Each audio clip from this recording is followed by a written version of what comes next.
Bismillahirrahmanirrahim. Assalamualaikum warahmatullahi wabarakatuh. Saudara-saudaraku sebangsa dan setanah air, hari ini kita sedang berhadapan bukan sekedar persoalan hukum. Kita sedang menyaksikan pengkhianatan besar terhadap akal sehat, moral publik, dan fondasi konstitusi negara. Kita tidak sekedar berbicara tentang dugaan ijazah palsu. Kita sedang berbicara tentang pemalsuan sejarah, penghinaan terhadap akal sehat, dan kriminalisasi terhadap orang-orang yang berani berpikir jernih. Pada waktunya nanti, ketika Allah mengizinkan ilmu membuktikan pemalsuan ijazah dengan seterang benderangnya, maka ini adalah simbol paling jelas dari kekuasaan yang dibangun di atas kebohongan. Bukan soal selembar kertas, tapi soal legitimasi kekuasaan yang kemudian digunakan untuk membentuk kebijakan demi kebijakan yang menentukan hidup mati rakyat. Dan lihat apa yang terjadi. Para cendekiawan yang bicara dengan menggunakan ilmunya dijadikan tersangka.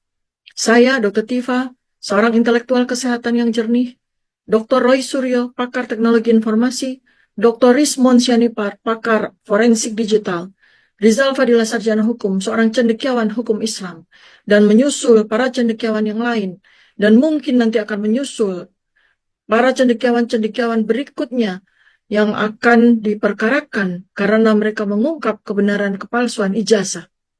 Mengapa para cendekiawan ini dibungkam? Karena ada yang panik. Mereka tahu fondasi kekuasaannya rapuh, warisan kekuasaan harus disterilkan dari pertanyaan. Perlawanan harus dilumpuhkan lewat pasal-pasal karet. Allah Subhanahu wa Ta'ala memperingatkan kita dengan sangat tegas dalam Quran Surat Al-Baqarah ayat 42. Dan janganlah kamu campur adukkan kebenaran dengan kebatilan. Dan janganlah kamu sembunyikan kebenaran padahal kamu mengetahuinya. Inilah yang sedang terjadi hari ini. Kebenaran disembunyikan, kebatilan disebarkan, dan kebohongan dijadikan jalan untuk berkuasa. Bagaimana jika benar terjadi? Bagaimana jika seorang mantan penguasa telah menggunakan ijazah palsu sebagai syarat untuk naik ke tampuk tertinggi kekuasaan? Apa artinya ini? Artinya, seluruh produk hukum, kebijakan, dan penunjukan pejabat selama dia menjabat dilahirkan dari legitimasi yang cacat moral dan cacat legal. Kami, para cendekiawan, tidak bicara karena benci, tapi karena takut akan murka Allah jika kami diam melihat kebohongan. Kami tidak ingin generasi mendatang belajar bahwa untuk meraih kekuasaan cukup dengan memasukkan dokumen dan memanipulasi hukum. Kami bersuara agar kebenaran ditegakkan dan kebohongan dihentikan di sini, hari ini, bukan besok. Para cendekiawan yang ingin dibungkam, Dr. Tifa, Roy Suryo, Rismon Sianipar, Rizal Fadila, dan tokoh-tokoh kritis lainnya, bukan karena mereka salah, tapi karena mereka menyuarakan yang benar. Kriminalisasi terhadap kebenaran adalah tanda paling nyata bahwa kekuasaan telah kehilangan kepercayaan diri. Jika rakyat tidak bangkit, kita sedang membiarkan penipuan menjadi budaya dan kebohongan menjadi warisan. Kita harus bergerak, bangkit secara intelektual, spiritual, dan moral. Kita tidak sedang ingin menjatuhkan negara. Kita ingin menyelamatkan negeri tercinta ini dari kehancuran yang dibangun di atas dusta.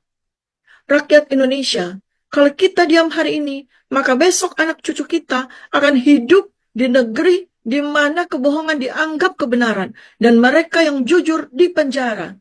Bangkitlah, bangkit bukan dengan amarah yang buta, tetapi dengan kekuatan intelektual, dengan narasi tandingan, dengan konsolidasi akal sehat.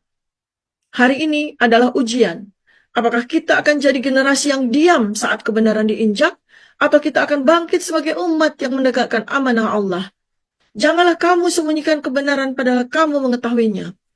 Ini bukan sekedar perlawanan terhadap satu orang atau satu rezim. Ini adalah perjuangan untuk mengembalikan martabat bangsa, mengembalikan kebenaran sebagai dasar peradaban. Kita tidak butuh pemimpin palsu.